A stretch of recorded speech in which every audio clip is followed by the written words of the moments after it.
Welcome to this episode of the Elite Advisor Blueprint Podcast with your host, Brad Johnson. Thanks for joining. My name is Brad Johnson. I'm the VP of Advisor Development at Advisors Excel. In each episode of the Elite Advisor Blueprint Podcast, it's my goal to distill the best ideas and advice from top thought leaders and apply it to the world of independent financial advising. As always, thanks for listening. And without further delay, my conversation with Don Yaeger. Welcome, everyone, to the Elite Advisor Blueprint Podcast. I have a special guest, Don Yaeger, 8-time best-selling. Is it still 8, Don? New York Times bestseller? Have you added any since the last time? It's 9, but who's counting? It's 9 now? So I've got to update my bio information on you. Awesome. Yeah. So congratulations. You added. What was the most recent one you added? It's about Thomas Jefferson and his battle with the Muslim pirates of North Africa. Wow. Yeah, Cool. I've ventured into a couple of history books that have done very well.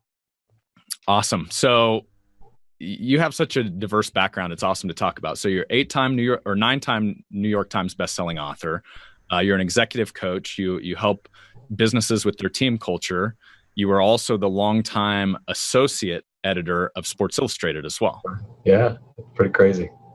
How long did you do? How long was Sports Illustrated running for? 12 years. That was 12 years. Yeah, it was 12 years, and ended up. It was one of those things where you're on the road all the time. So you ultimately, when they offered an early retirement package a few years ago, I jumped on it for the opportunity to spend more time at home. Awesome. Yeah, because you've got some little ones at home as well, don't you? I do. I have a 7-year-old and a 6-year-old. Hard to believe. Yeah. I feel you there. Six, almost 5 and 6 months old. So we decided to hit the reset button and start over. Oh man, dude, I pray for you. Thank you. So, all right. So I know we've got about an hour here today. So with all of your amazing content, everything, I've had the pleasure of hearing you speak a couple times. I just want to get straight to it here. So for all the listeners, you're in for a treat today. Don is the man. So the first thing that we have to hit right off the bat is with obviously 12 years at Sports Illustrated. You've had the opportunity to write books with Walter Payton, John Wooden, Warrick Dunn. Those are just off the top of my head. I know there's a lot more than that. What is the coolest sports experience you've ever had in your life?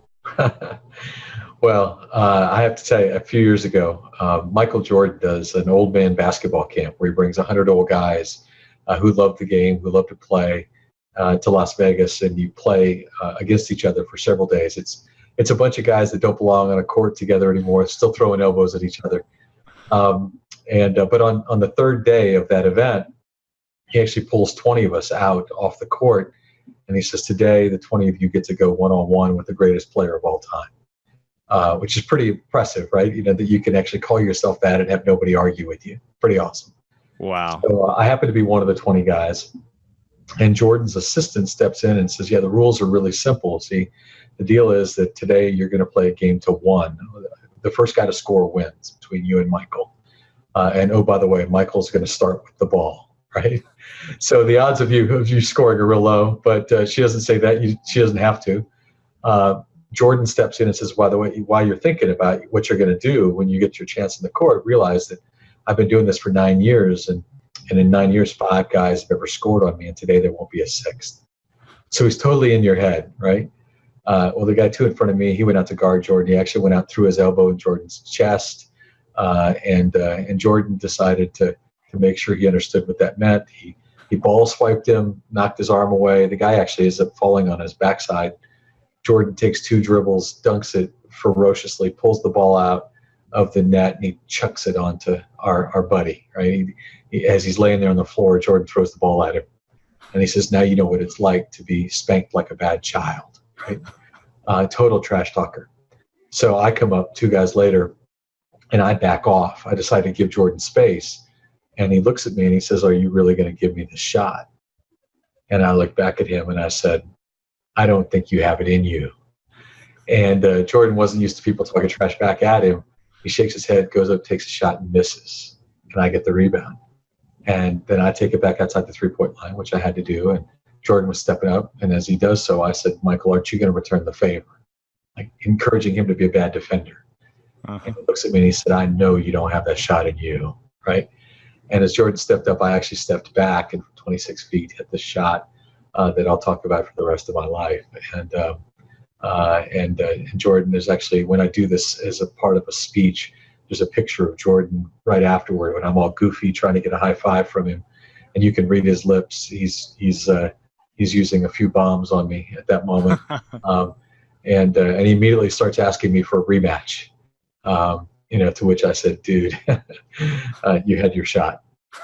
and anyway, that story was this really great lesson because it gave me an opportunity to engage Jordan over the discussion about how great ones handle failure, right? And losses really in anything, even if it's a charity event and a silly moment like that.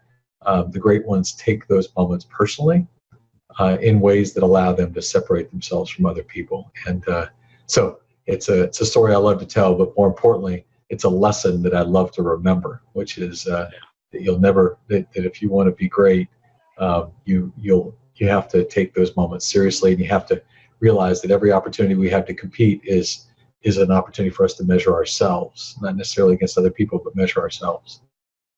And you were officially the sixth man I'm ever officially on Jordan in his camp. Yeah, and I still get a plaque or something for that, right? Well, I still play in his golf tournament and some other things, and every once in a while, Jordan will walk up after I'm talking to some guys, and he knows that that's the first thing I'm going to tell him, right? And Jordan always walks up and he says, "You still telling that BS story?" And I always remind him, "Michael, I will tell this story till the day I die." I will. I would too. Not many other people. Shirts made, handed out to friends. It would be all over the place. There is actually my son when this happened a few years ago, and my wife had a bib made for my son that said, "My daddy scored on Jordan." So, you know what? That's all. If that's all people remember about me, I'm okay with that. I'm okay with that. That's awesome. Yeah. Cool. Thanks for sharing that. So let's just stick down this path. We're going to get to a book you're just getting ready to release that talks about a lot of these lessons.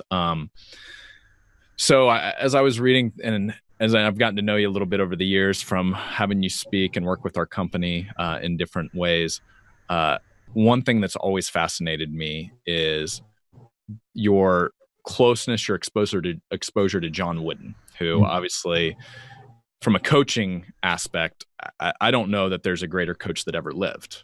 And then it's kind of, after the fact, all of these businesses are like, oh, wait, the way he coached, it can help you run a more successful business and team, and how you can incorporate a lot of these lessons. So what was that like being in John Wooden's presence? If you can start there. Sure. I will tell you, Coach Wooden,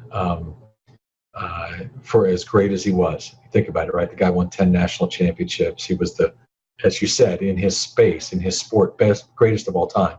Like no one's close. And yet he had this unbelievable humility about him. Every time I would be with him, we would go out he ate at the same restaurant every morning, and he ate at the same restaurant every evening, right?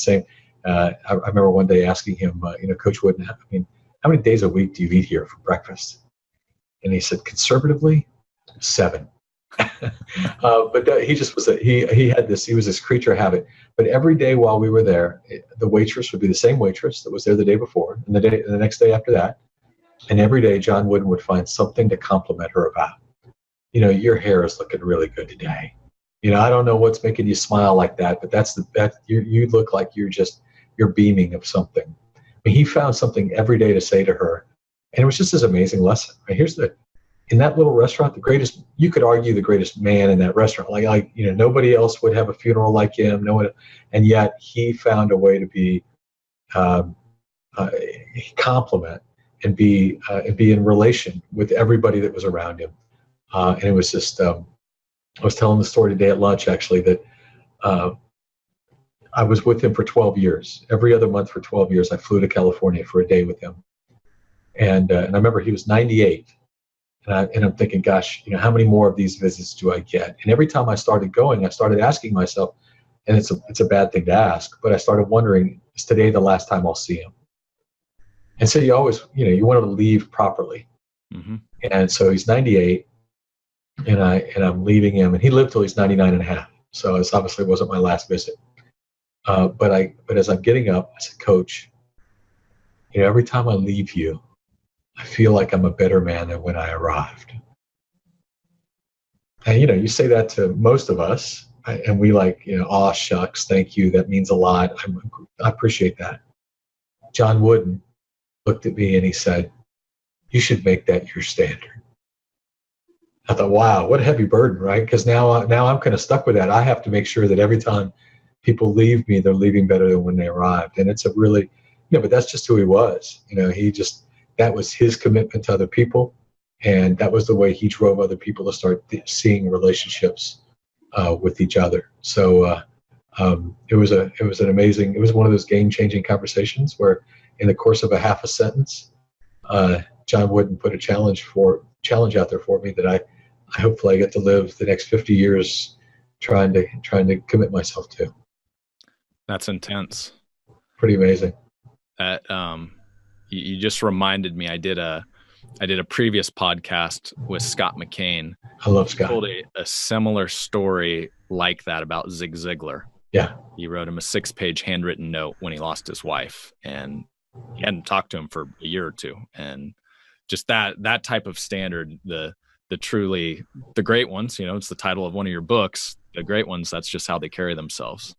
Yeah. I mean, I had an opportunity with Zig a number of years ago to be speaking in Dallas, and he had asked me to be on his TV show. And I'm there, but I'm speaking the day before in Dallas, and I look out, and there in the audience is Zig Ziglar, right? With a notepad and a pen and paper. He's like making notes while I'm talking. I'm thinking, there's one of the great speakers of all time, one of the great motivators of all time, taking notes while I'm talking. It was just this, again, what an amazing, all these people provide lessons for us if we're willing to absorb them and, and take them properly. Huh. Wow. So, okay. So I'm curious, as you were telling the Wooden story, what led to you going to see him every other month for 12 years? Was this a mentorship that you asked for? How did that come about? Sure. It was actually it's got an interesting backstory. So I was writing at Sports Illustrated at the time, and I'd heard a story that the 26-year-old Shaquille O'Neal, who was the hip hop center of the Los Angeles Lakers, who was making all those horrific movies like Kazam, that he was going out on a regular basis to spend an afternoon learning from John Wooden. And I thought, what could these two, John Wooden was 88 at the time, right? Shaq's 26. I'm thinking they're from such different places. They have such different other than basketball, what could they talk about? Mm-hmm. And so I asked permission through Shaq's college coach to go sit through one of those conversations. And it was powerful. It was amazing. They didn't talk about basketball at all. Coach Wooden was talking to him about being a better father, about how to be a better teammate, how to lead, right? It was this awesome conversation. And Shaq called it his mentorship conversation. And so I get up, and I knew John Wooden a little. I didn't know him very well, but I got up and I looked at Coach Wooden and I said, this was incredible. And I'm just wondering, how does somebody become mentored by somebody like you? What a cool thing. Mm-hmm. And John Wooden looked at me and he said, you ask. And I said, how many people ask? And he said, not as many as you might think, which was this really powerful lesson in its own right, right? To find a great mentor, you have to ask. And the truth is, most people don't ask because we're sure the other guy's too busy. He's got too much going on. He's whatever it is, we walk ourselves out of the conversation before it happens. And so a month later, finished the story, I called Coach Wooden. And as I'm talking to him, I said, Coach, I really felt this. I was standing there. I was supposed to ask. And he said, Don, I wonder what took you so long. And so we scheduled the date, and I came out, and it was this powerful day. And at the end of the day, I asked if I could come back, and he picked another day. And we started it and went every other month for 12 years. I went to California to spend a day with John Wood, and it was game-changing, life-changing. And one of those things that I will, as I said, I'm a better man because I was there. Yeah. Testament to your, the other thing I was thinking when you were sharing that, Don, is not only did you ask, but you stuck with it. Every other month for 12 years, that's a serious commitment. Well, but the other thing that was really cool about it is Coach Wooden had a really he didn't have many people that he had this relationship with, but he was very rigid in the way it had to happen. My job I had to come with questions, right? I had to come with a lesson plan, right? Mm-hmm. And when I was done asking questions, the day was over. So what does that do for me? That makes me prepare like crazy for that time with John Wooden, because I want every hour I want every minute I can get. Mm-hmm. So I would take a subject every month. Every time I would come, I would bring a subject that I wanted to learn from him about. I remember one time, like for example, I wanted to know, you have 13 players on a college basketball team, and often that 11th, 12th, 13th guy, they're never going to see the court. They're never going to play. And yet you have to keep them inspired. You have to keep them engaged. You have to keep them wanting to be, because otherwise they could become a cancer. And if they become a cancer, it flows up it can ruin the entire locker room. So I wanted to know, how did Coach Wooden inspire the 13th player on his roster every year? And the way I did it was I went through his last 15 years of coaching, and I identified the 13th player on the roster based on playing time, based on going back over old, I spent hours and hours trying to understand who those people were. And Coach Wooden's memory was so precise. I could say, I could name a player and he could remember what he did with that player and how he inspired that player. But the goal was, I wanted to ask as many questions as possible. And I had to come with a game plan at every, and again, the rules were pretty simple. The second I've done asking questions, he wasn't there just to chat. He enjoyed the conversation, but he had other things he could do. When I was done learning, it was time to move on. And so it forced me to be very well prepared, which I loved. And that was a really great lesson for me as well as a mentee, to be respectful of his time. I wanted to drive the most I could from every minute there. So the time period here would have been, you were at Sports Illustrated. I was at Sports Illustrated when it started, yeah. Had you written your first book by then? Yeah, I'd written several, actually. You'd written several. Okay, I wasn't sure if you were doing that while you were at Sports Illustrated or if that was as you transitioned. No, I still did them at Sports Illustrated, and but one of the things that was really cool is that I never once asked him to do a book, because I didn't want to pollute the relationship.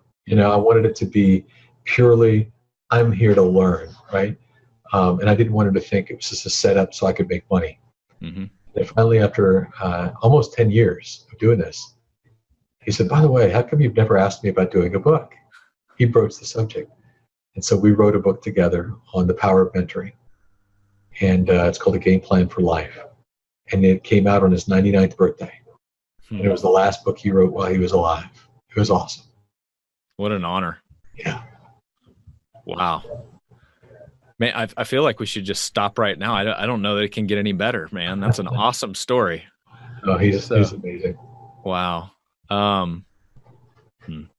So let's keep going here. So as you transitioned out of Sports Illustrated, did you do that for the purpose of becoming a book writer? Was it more towards the speaking path? Was it combining the two?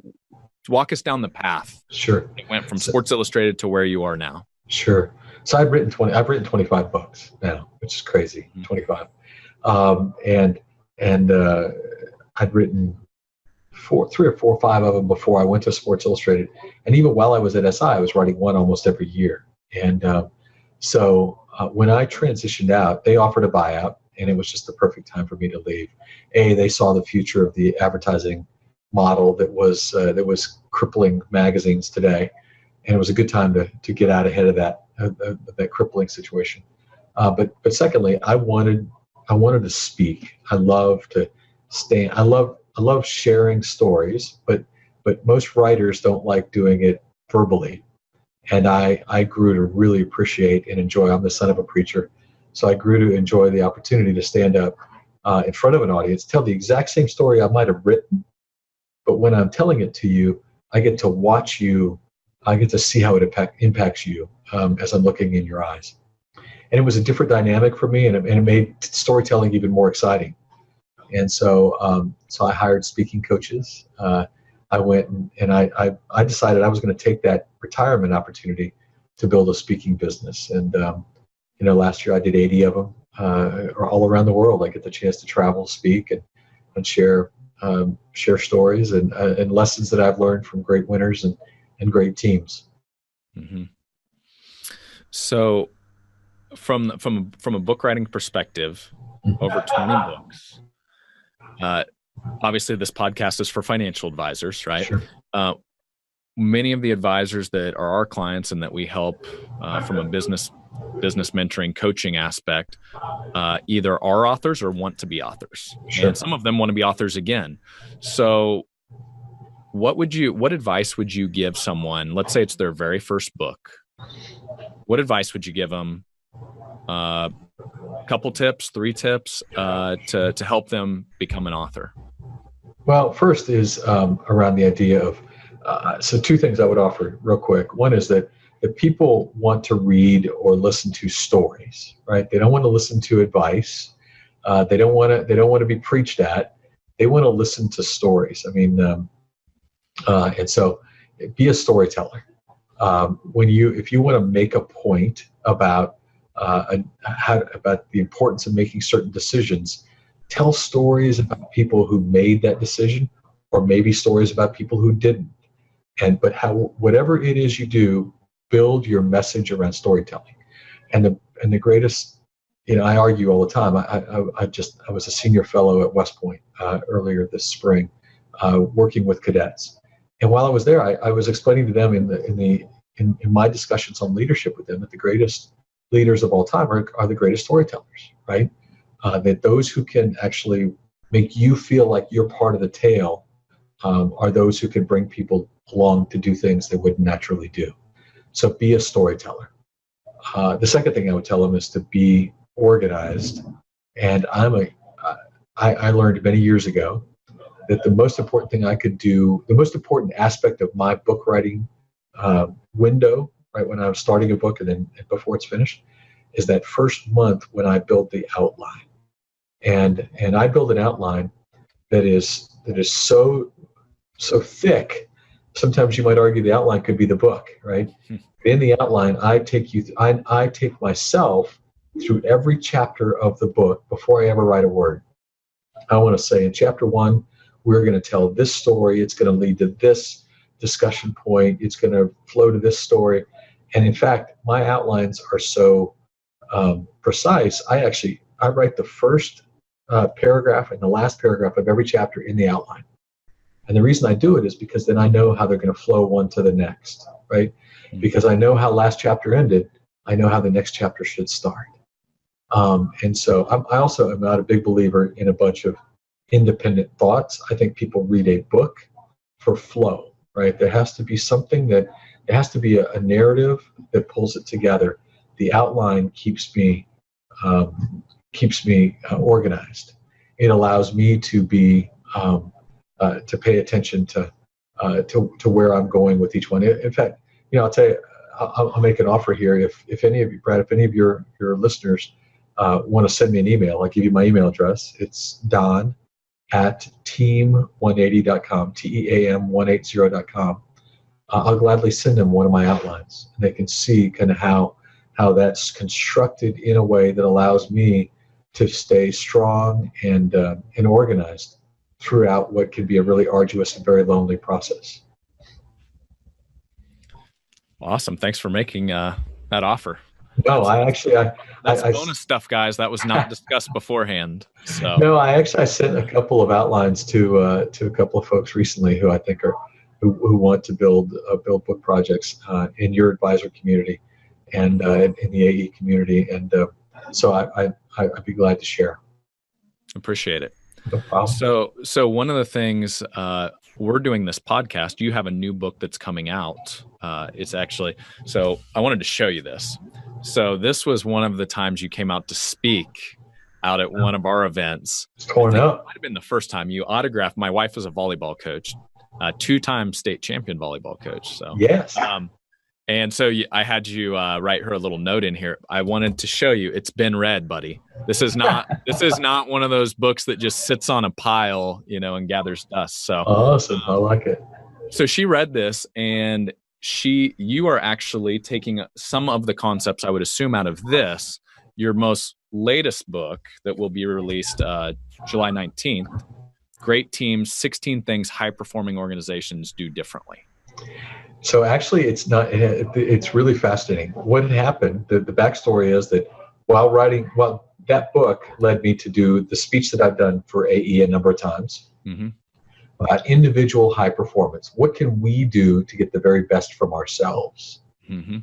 So 5 years ago, a senior executive at Microsoft, a guy who hires me 20 times a year to speak for his team and his customers, he actually grabbed me and he said, you know what, I love this discussion, high performance, individual performance, awesome. But I want to know, why can some teams do it year in and year out? Why are the St. Louis Cardinals always relevant, right? Why are the San Antonio Spurs always in the hunt? Why can Duke basketball be there, all Michigan State basketball? Why do some teams do it and other teams can't? And so I took the dare, and I started building into my schedule everywhere I traveled, visits with high performing coaches and owners and leaders of organizations, teams mostly, that were in the world of sports, that were consistently relevant, right? I mean, they didn't have to win every year, but a Bill Self at Kansas or Bill Snyder at Kansas State, to use two in your backyard there, who were the people that always figured out how to pull together a group of people to do something that others can't do. And then I sat down at the end of all of these interviews and I tried to calculate out what answers came up most often, and that's what those 16 are. So it's a wholly different discussion, because it's, instead of about high performing individuals, this is about high performing teams. Why do some teams do what others can't? And you know what, a team is no more than two people coming together to do something, right? I mean, it doesn't require, you don't have to have 1,000 in your organization to say you're building a team. A team can be you and a partner. Now, how do you do something special? And I studied them all, and it's been a really fascinating learning experience. So tell us one of your favorite stories out of the book. I'd love to hear it. So the number one answer that comes up is the great teams. And by the way, I also interviewed about a dozen business leaders. So it's Gary Kelly, the CEO of Southwest Airlines. It's G.J. Hart, the CEO of California Pizza Kitchens. It's the Tony Hsieh from Zappos. But it's Cody Foster from Advisors Excel. I mean, my dozen business leaders who were my models in that side of the program, included Cody. So, but the number one answer that comes up when you ask these folks, how do you build an organization that wins consistently, right? I mean, great talent, good luck can help you win once, right? But to win over and over and over again, to be there, you have to have a sense of purpose. You have to understand your why. Who are we in service of? Why does what we do matter? What happens if we fail? Right? What happens to that customer and their downstream customer if we fail? And so, the example I use in the book and often in the keynote speech I give on this subject is about Mike Krzyzewski, who became, if you remember, in 1992 we had the Dream Team, right? Mm-hmm. Michael Jordan, Charles Barkley, Larry Bird, Magic Johnson. They dominated the world. But a mere 10 years later, USA Basketball finished 6th in the world. So we went from Dream Team to 6th in the world in just a decade. And it wasn't that they didn't have talent. They still had amazing talent. They didn't have the same sense of purpose. The Dream Team came together to prove to the world that if you let us send our very best, nobody can beat us. And that was and so they didn't take their foot off the throttle. They're beating Nigeria by 100 points. It doesn't matter. They want to win by 102, right? But by 10 years later, we'd lost our sense of purpose. We no longer, it wasn't that big a deal. So they hand the reins of USA Basketball to Mike Krzyzewski, the head coach at Duke. And part of the reason they do so is that Mike Krzyzewski played his college basketball and began his coaching career at West Point. So he knew what it meant to wear USA on the front and have those letters on his chest, right? Mm-hmm. And so he said, by the way, one of the first things we have to do, Krzyzewski did what any great leader does when you are in a moment of transition. He went on a listening tour, right? He went around to sit down with all the affected parties, who the players who had been there, and he wanted to know what happened. And what he learned was that You can take most organizations and you can put most of your team into one of two buckets, he argues. The first bucket are your patriots, right? Those are the people that believe in what you're doing, they value what you're doing, and they want to be part of it. And the second bucket are your mercenaries, right? Those are the people that are working for you till somebody offers them $1 more, right?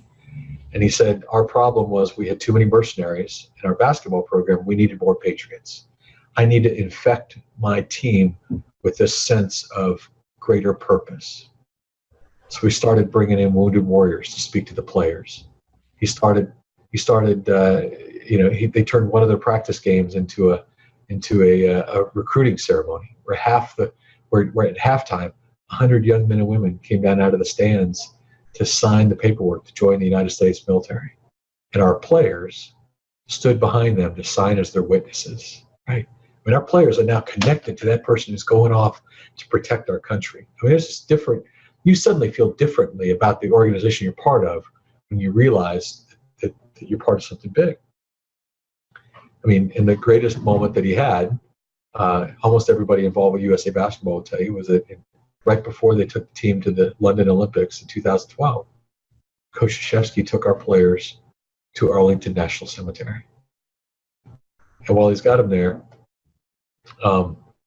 General Martin Dempsey, the chairman of the Joint Chiefs of Staff, walks the players through Arlington. And he explains to them what the history of Arlington is, and he explains to them who's buried there. And then he walks them over to Section 60. Section 60 are the freshest graves at Arlington. Right? It's the place where the young men and women who've most recently given their lives for our country are buried. And while they're standing there, Mike Krzyzewski notices that about 100 feet away there's a young man, and he's dressed in civilian clothes, and he's got a crew cut. So Coach Krzyzewski assumes he's a member of the military. He's got a backpack over his shoulders, and every once in a while he would step to a gravesite. He'd pull out a picture out of his backpack and he'd lay it at the headstone. And so Coach K walks over to him. He says, "Excuse me, sir. I'm Mike Krzyzewski. I'm the head men's basketball coach of our Olympic team. And I'm wondering if you would share with me what you're doing here today." And the young man says, "Yes, Coach K, I know who you are." He said, "This was my team. And we had a mission and it didn't go as planned." And he said, I'm here today. These are pictures of me and them in better days." And Coach K asked the young man if he would come over and talk to our players. And he did. He started talking about being part of a team bigger than you, right? Being part of an organization, being part of something that's doing something special. And he talked about survivor's guilt. He hated the idea that mission had happened and he wasn't there that day. And then he became overwhelmed by emotion and he actually turned around and walked away. After a few seconds, Mike Krzyzewski leans in and he says, "Guys, that's why we came here today. We came here because I want you to feel the 3 letters on your chest." Kevin Durant told me after that, he said, "You know what? I've never put my jersey on the same way ever since then. I've never worn the USA jersey the same way as I did after that moment, because the players felt who they were in service of. They felt who they were partnered with. And the great teams can feel it. Right? The great teams can, and it flows throughout your entire organization if you've got those moments like that, feel it moments. And so, I look at great teams, and I look at the ones that have been really successful. And the great ones have that connection to their purpose, and that connection doesn't just exist in the corner office; it flows throughout the organization. They make these moments felt by everyone throughout the team in a way that allows the team to believe we're part of something big. Right? We're part of something big. With in every effort not to be pandering. I mean, one of the reasons I use AE as an example is that the way you all do, your ice bucket challenge and all the other things you do, where you're wearing T-shirts to do things in the community. You know what? That doesn't truly benefit the advisors who are in your community, but what it does is it rallies the team you have in service of those advisors to remember that what they're part of is a team doing something big, right? And those teams who do that, those teams win year after year, and that's been my greatest lesson from from doing this study and from all that I've been able to learn over the course of this last 5 years. Wow, that's incredible stuff. By the way, if you get a chance, I keep trying to get Cody to let me come in and tell that story to your team. So use this as a way to now it's on a podcast. So I'll hold him down and make him listen to the podcast. Okay, and then there you go. Done deal. So, so let's go. That's such an amazing story, and I think that when you look at the financial advisory space, a lot of our clients, that's one of the biggest struggles is, and I'm gonna paint a broad stroke here, but most successful financial advisors, type A personalities, hard drivers, they're really good at making sure they do what they need to do to be successful, right? What's a struggle is once they've gotten to a level of success, they become sometimes a victim of their own success, where I can't do everything anymore like I used to when I was a one-man show or maybe an assistant. So maybe if you can pick another lesson out of the great teams on maybe lessons that can help people grow, delegate, give away some of the power that they have as an individual to become more as a team. Sure. Anything from the book talk to that? Absolutely. So the number one, one of the things that really matters, especially as you grow, is it gets harder to protect your culture, right? When it's you and an assistant, you can have a culture. The culture is we're going to be of service. We're always going to, we'll take every call no matter when it is. We're going to, no one will ever feel like they're not touched. You can do all of that. Then suddenly now you got a staff of 10, whatever it is, and some of them might be mercenaries, right? They may be only working for you until somebody offers them $1 more. How do you keep them aligned with your culture? Well, one of the first things you do is you boldly declare, here's what we stand for, right? This is our culture, and our culture is what we stand for, what we value, right? And what we won't accept. You have to kind of make both sides of that equation clear. And when you say, I tell the story that I remember years ago as a reporter in Texas showing up for an interview at Enron, at the headquarters of Enron. And I'll never forget walking into the offices of Enron, and there was the receptionist, and right behind her were our values, right?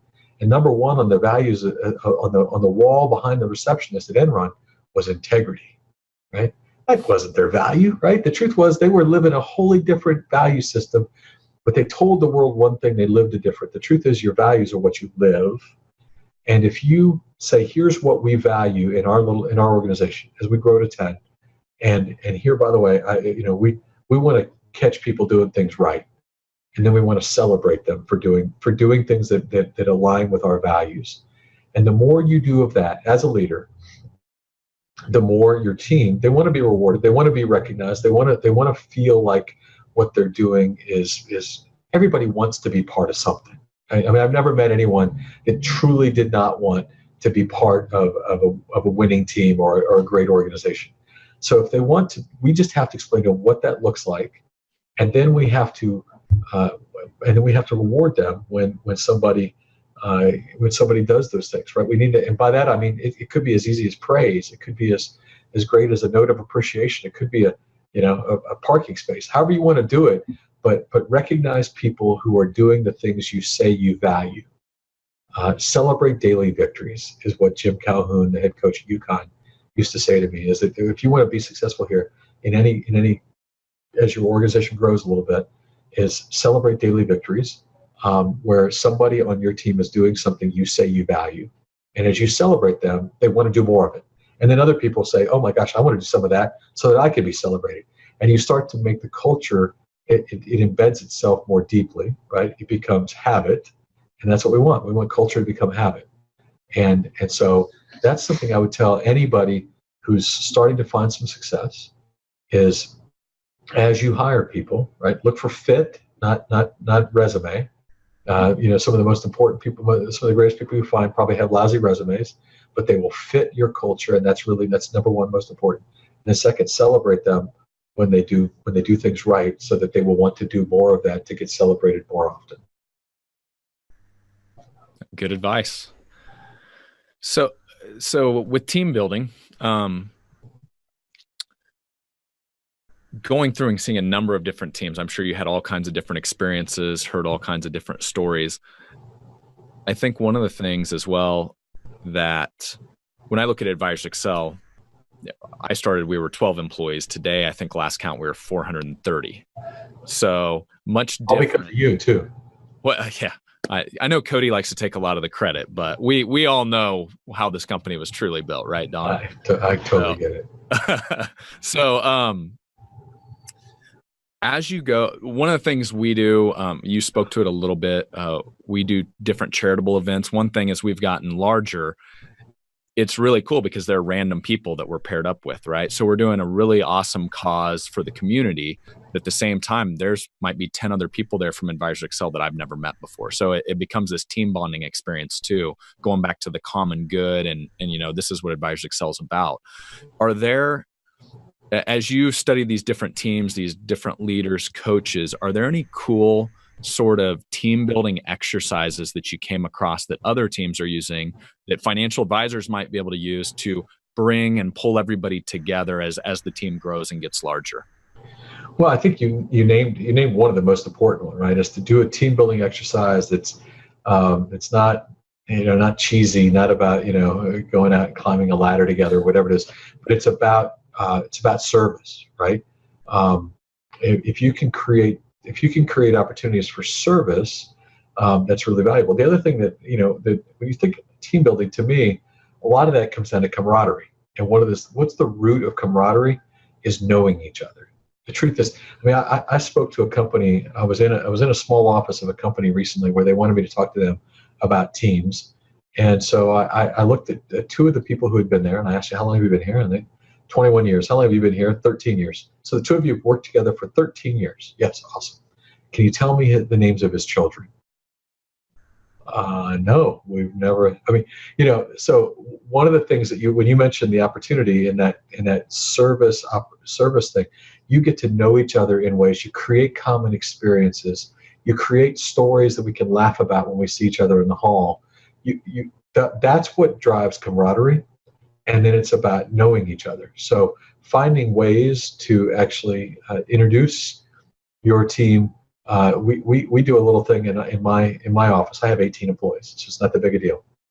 But in my little 18 employees, we do a deal every month where when we gather for our lunch that is celebration of someone's anniversary, I pick out two of the employees, and they have to give the question of the day is I bet you didn't know, right?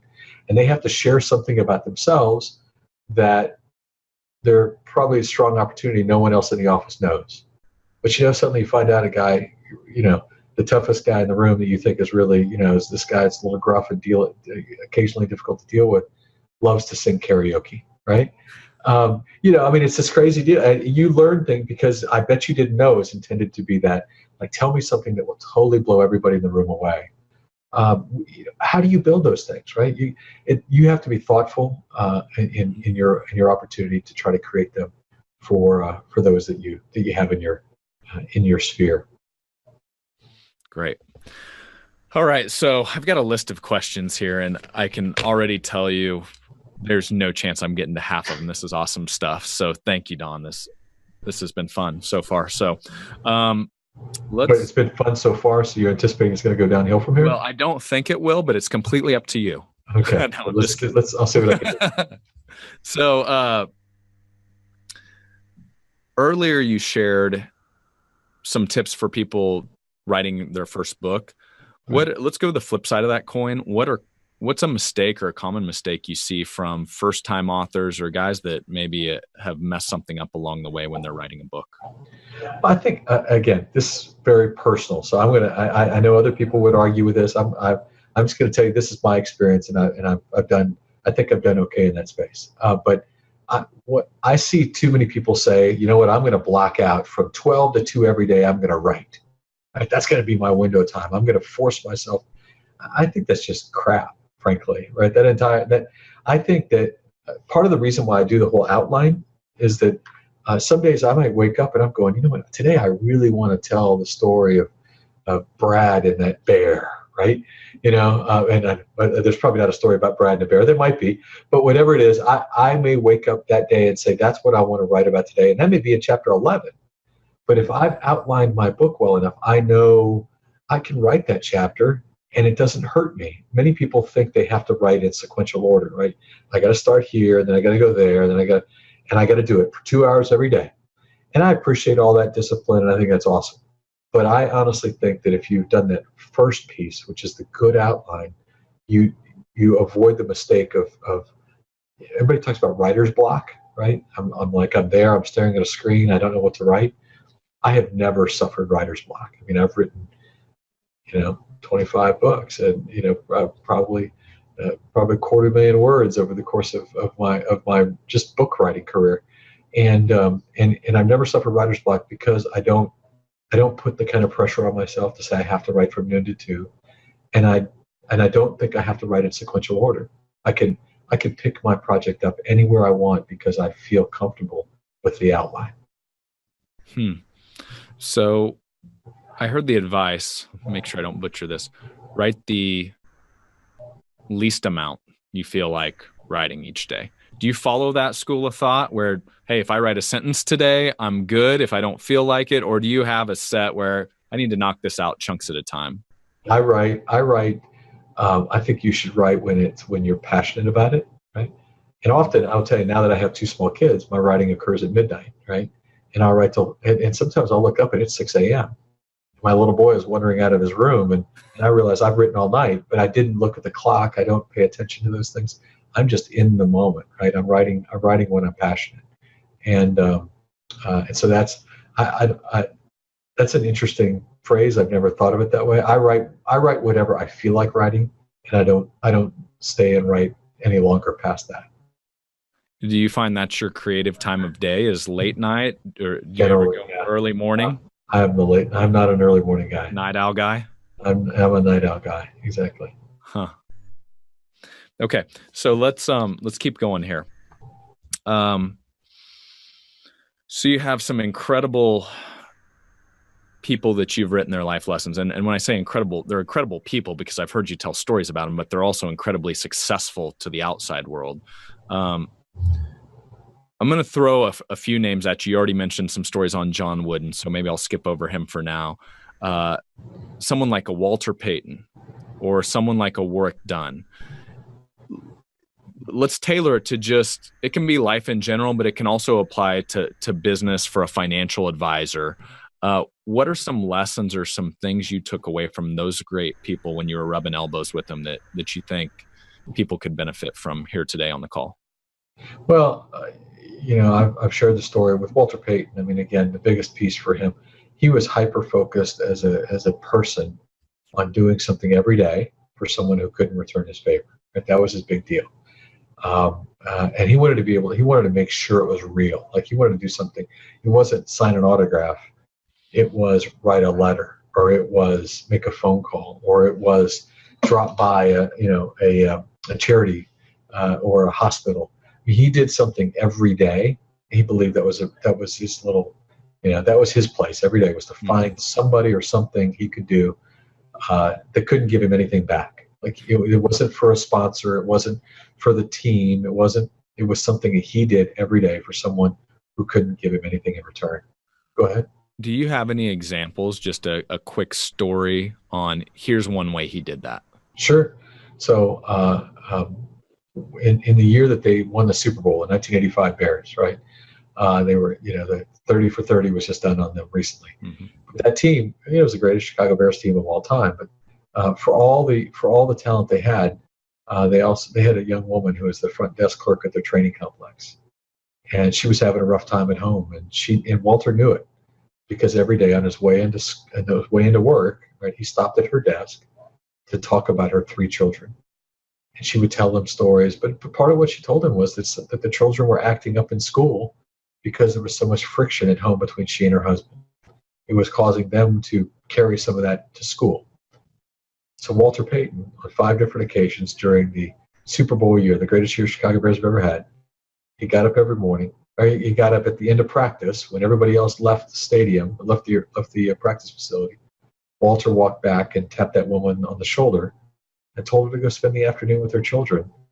And he sat down and answered phone calls, right? I joke all the time, imagine calling to complain about your season tickets on that day, right? There's Walter Payton answering the phone. But the end result is that Walter, that woman couldn't do anything for him, right? She was a receptionist. You could argue, that there was no benefit to Walter in that. But he knew in each one of those days, he did something for her that she couldn't repay him for.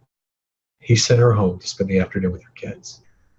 And that's the stuff of legend, right? That's the stuff that most of us, that's a thoughtfulness and an engagement that most of us don't ever go there. Yeah, that's a great example. Walter, you wouldn't want to complain about your tickets that day. Yeah, exactly. So I'm bouncing back and forth here a little bit, but so something that I was thinking through when you look at a lot of our advisors that have written books, it's hard enough to write a book, but I think many of them would argue, I wrote the book. Now, what do I do with it? And a guy that has had 9 New York Times bestsellers obviously knows a little bit about how you promote a book. So going down that line, I now have the finished product in my hands, or I know a lot of this starts before the finished product shows up in your hands. What are some big takeaways, some keys financial advisors out there could do to promote their book, with obviously the end result being, hey, I would love to acquire some clients, maybe from the credibility that comes from the book, maybe from being introduced to me through the book. What are your thoughts there?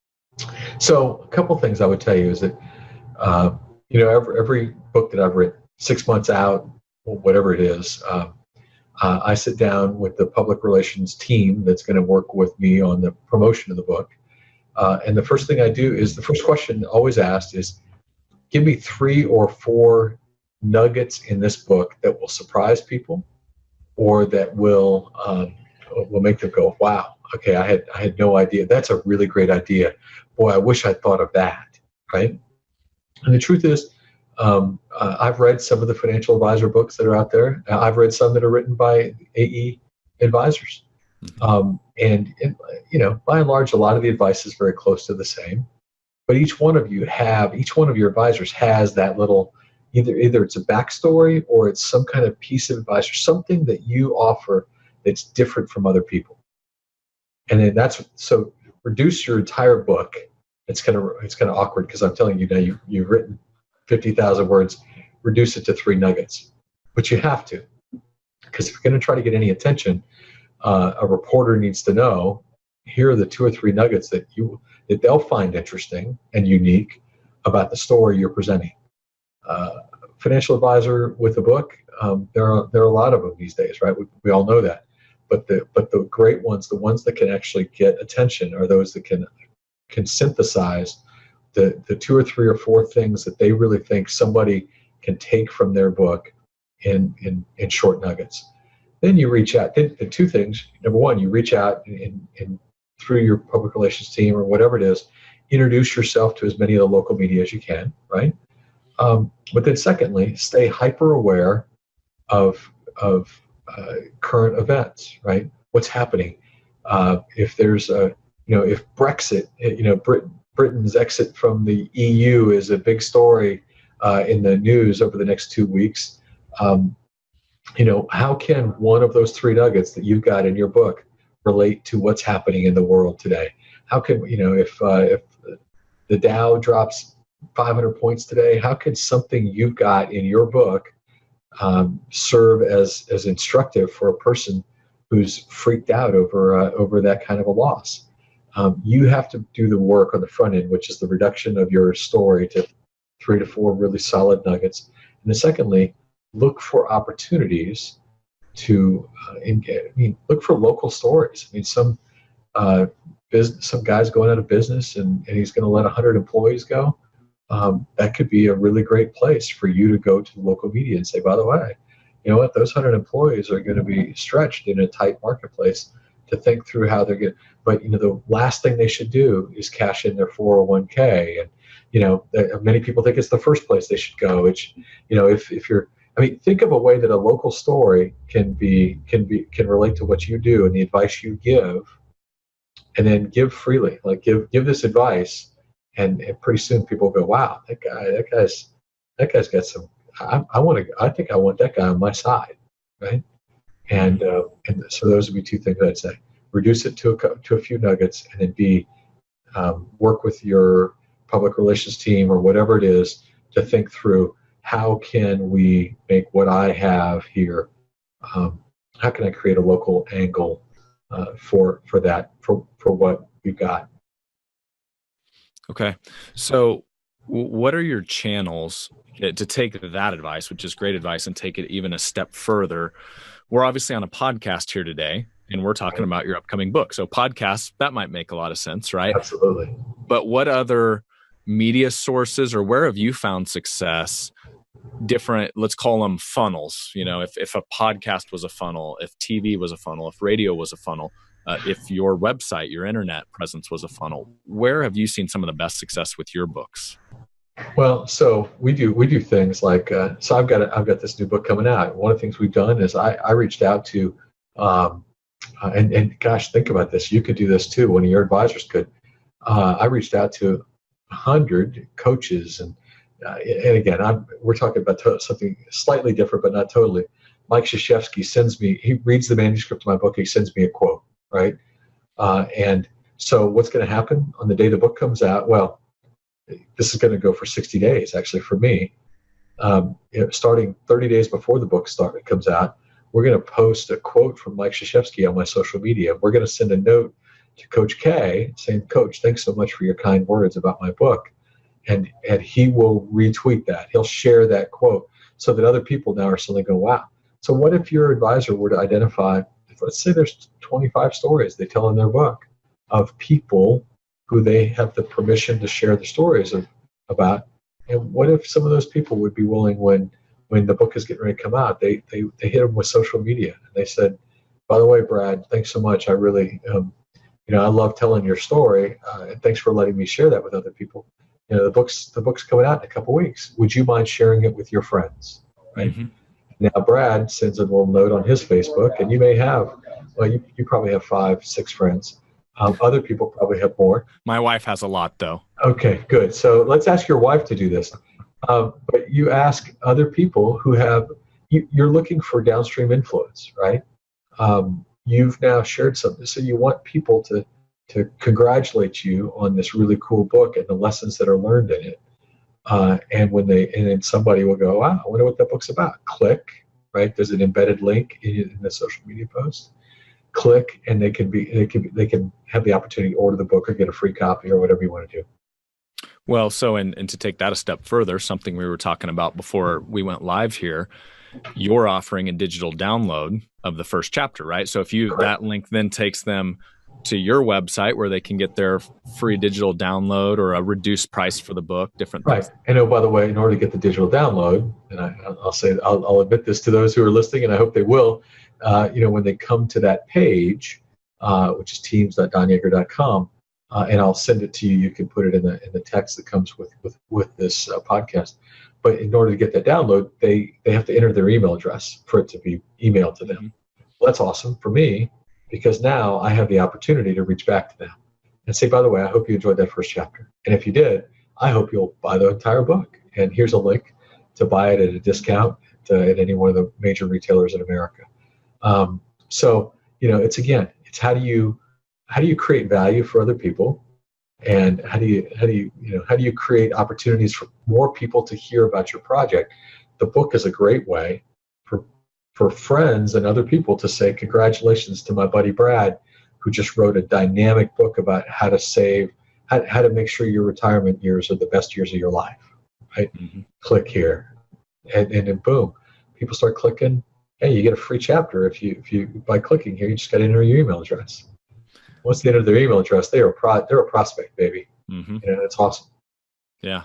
All right. So I'm going to throw this idea at you. If you haven't heard it, I'm going to feel pretty good, because with as many books as you've promoted, this is a fun one. So pre-release, so Mike Krzyzewski would be a good one, right? So Mike is a quote of his his actual stories featured in the book, correct? Yeah, then he gave me a quote for the back of the book that says, Don Yaeger does it again, whatever it is, right? So here's what I've had. One of my advisors did this. He shared this with me. If I could remember who it was, I would give him credit on the call here today. But you just steal it nonetheless. That's good. Yes, but then I'm going to share it, and he's getting ideas from you, so we'll call it even. So, Okay. So what he did was I think he got a box of maybe 50 books pre-order, and he went ahead and personalized them to 10 of his top clients or so. And he sent them, your book right here. So he sent them the real book, and with their own book, I should say, with a little inscription, hey, loved serving you as a client. Here, this is pre-release. You can't even get this yet, but you're one of my favorite clients, so I wanted to gift this book to you. And then, by the way, I included an additional copy so you can gift one to a friend. That's genius. And so it's like kind of this, you feel like special because, hey, this thing's not even available. This is my special little batch of pre-orders. You can't even get it today. But going back to the referral concept, Right. An additional book to share with a friend, going back to the social influence that you can give, because now I can gift a book that they can't even get anywhere else in the world. So that was a cool idea that he shared and had a lot of success with. So maybe you can use that one. I don't know. I'll steal it too. Look, I love I love writing books. I love telling the stories, but I love the marketing aspect of it too, because it's the opportunity to say to people, you know what, I think I've got something special here, and I'd really love you to be part of me being able to share that with other people. And it's pretty cool. All right. So we have 8 minutes left. 8 minutes. So I'm going to do this fun little thing. It's called rapid fire questions. Okay. And I'm just going to throw them at you if you're good to go, Don, for 8 minutes. 8 minutes. That's tough. All right. I know this is like the fourth quarter right now. So I hope the endurance. I play for the fourth quarter, baby. All right. So this will be a really fun one for you because you've been exposed to so many awesome people. So when you hear the word successful, who's the first person that comes to mind and why? John Wooden. And because he thought success differently than most of us. Most of us see success as a scoreboard. John Wooden saw success as doing your very best every day. He argued that if you, and only you know if you did it, right? I mean, you can't argue I did my best when you really know you had more in you. So I believe that John Wooden, when I think of success, I think of Coach because he thought of it differently, and I love his definition of success. It's hard to top that guy's success. So I mean, if I have any other definition, I'm switching it to John Wooden's by default. So I would too. All right, next one. Once again, this is going to be a fun one. So, as an author, what's your favorite book you've ever read, and why? Or secondarily, I'll give you a little time to think here. Is there a book that you've gifted the most over the years, and what is it and why? So my favorite book, this is going to probably come as a surprise to all of us, those who know me as a sports guy, was Nicholas Sparks' The Notebook. It was the book that Nicholas Sparks wrote about a woman suffering Alzheimer's and the husband that loved her. And my mother died of Alzheimer's, and it was the disease that robbed her of everything that she had. And so that it just came, that book and my introduction to Nicholas at a book signing together, the two of us did a book signing together, led me to just become a big fan. And as I read that book and cried my eyes out over and over again, that book became one that I've read many times because it makes me think powerful things about what we do for those who don't have it all together, because of some disease, and how we can be better in that space. So that I know that probably would shock anybody who was looking for some big football book, but it's Nicholas Sparks and it's The Notebook. Well, my wife just fell in love with you. If she watches this or listens, we had Nicholas. My guess is, by the way, your wife doesn't listen to this. So I actually have read that book. So fun little side note here. One Valentine's Day, my wife and I made a wager. And so I had to read a Nicholas Sparks book, which was The Notebook. Yeah. And she had to watch all 3 Star Wars in the trilogy. So I don't know who won the bet, but it was fun. All right. If you could look back, let me think here. Let's go your 20-year-old self and your 30-year-old self. So if you could look back, go back in a time machine, tap yourself on the shoulder, and give your 20-year-old self a piece of advice, what would it be? To probably have been a better student. I was a lousy student. I was one of those people that did. I argued that the only reason I was in school was to get a job, and I was going to get a job by focusing on my craft. And so I didn't think that I had to focus on my schoolwork. And now I'm a parent, and I'm sitting there hoping my kids never ask me for my grade cards. I'm hoping my son or daughter never say, "Daddy, how did you do in school?" So I would probably focus more on my learning. I did very little. I didn't do much book learning. I did a lot of life learning during that window, and I wish I had probably shifted that a little bit. And my 30-year-old self, I would probably. I got fired from a job at a newspaper because I was just a little too cocky for the leaders who had led me, and I realized that one thing I've hoped that I developed over time is a little more appreciation of humility. I didn't have that in the early stages of my career, so the thing I would offer myself is that keep things in perspective. That you're good doesn't mean you're great, and that you're good doesn't mean you don't have a lot to learn. And I probably didn't appreciate all that I had to learn at that time window of my life. Mm-hmm. You shared a great example, Zig Ziglar, sitting out in the audience scribbling notes. You're never too old to keep learning. Right, crazy. So, all right, we're gonna wrap with this one. And by the way, before we wrap, this has just been an awesome conversation. I know I made a comment like halfway through. I hope this keeps going well. You delivered on all fronts, Don. So okay, thank you. What with your success that you've had, multiple time New York Times bestselling author, what is the one piece of advice that you can share with those listening and watching today that's led to that success? I am extremely vigilant about my inner circle. Like, I'm really careful about who I spend my time with, and that's probably the one piece of advice that I give, and I give it to my kids, I give it to anybody I talk to. It's just, look at the circle you have around you, because you'll never outperform them, right? You'll never be better than the circle you have. So be really careful about the circle you have around you. That's been that advice came to me through John Wooden 15 years ago. I use it every day. I think about who's in my circle. I think about how am I taking care of my circle. I think about how the relationships I have been blessed with need to be nurtured. And I think about how I don't want to give my time to people that aren't going where I'm going, right? Mm-hmm. People that aren't in my circle. And so I would say that's probably the biggest piece of advice I'd give somebody. Well, I have to share this now, and I don't think you'll mind me sharing, but just before we got on the call, you shared actually our very first phone call talking about this podcast, how you take an amazing trip that you put together, and that's your circle of people that you want to invest back into. So you're walking the walk, and I love that you shared that. But not only did you share it, but you're acting upon it and delivering really cool experiences for that circle that you're investing into. So if you want to share any on that trip or how that came about, to wrap the call here, that would be cool.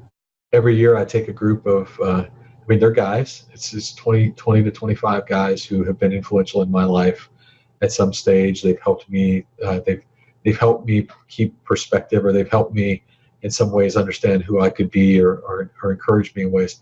I picked 20 to 25 guys who've been influential in my life, high school teammates to college friends to business associates, and I take them away for 3 days, and we go someplace just for me to get time alone with these guys. One of the things I think we're weak as men, anyway, I am, is interacting often, and so I take them away for 3 days. This year we went to West Point, and I took them up there to experience what it's like to go to live the life of a cadet at West Point. The chairman of the Department of Leadership took us through for the day, and spent time in a classroom with us. And so, these are men that are just important to me. We arrange it. My wife helps me do it. And we take them away for a weekend where it's just an opportunity for me to grow with them and for them to get to know each other. Many of these men don't know each other and so I hopefully their life is better because they're there that weekend, which is pretty powerful. All right, buddy. Well, I just want to end the conversation here today, and I want to say thank you so much. I'm honored, blessed to have you on the call here with me. It's been awesome. I've scribbled a bunch of notes. I'm going to go back and rewatch and take a lot more away than just what I wrote down here today. So thank you. Well, Brad, I appreciate you, buddy. I appreciate your friendship, and thanks for all you do.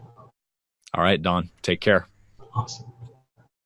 The information and opinions contained herein are provided by third parties and have been obtained from sources believed to be reliable, but accuracy and completeness cannot be guaranteed by Advisors Excel.